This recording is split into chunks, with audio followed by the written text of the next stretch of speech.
மாணவர்களின் போதைப் பழக்கம் அதிகரிக்க காவல்துறையினரின் அலட்சியமே காரணம் என்று பெரும்பாலான பொதுமக்கள் கருத்து தெரிவித்துள்ளனர். செங்கல்பட்டு மாவட்டம் பொத்தேரியில் உள்ள தனியார் கல்லூரிகள் போதைப் பொருட்கள் பயன்படுத்திய 40 மாணவர்களை போலீசார் கைது செய்துள்ள சம்பவம் பேரதிர்ச்சியை ஏற்படுத்தியுள்ளது.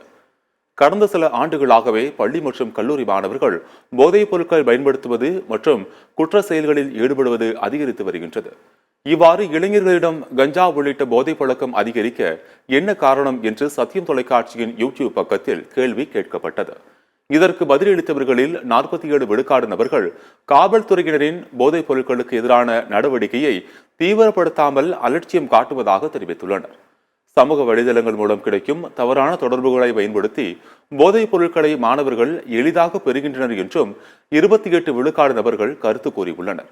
போதைப் பொருட்கள் கடத்தல் மற்றும் விற்பனை செய்யும் நபர்களுக்கு எதிராக கடுமையான தண்டனை வழங்கப்படாததால் இதுபோன்ற அவலம் ஏற்படுவதாக 25 விழுக்காடு பேர் பதிலளித்துள்ளனர்.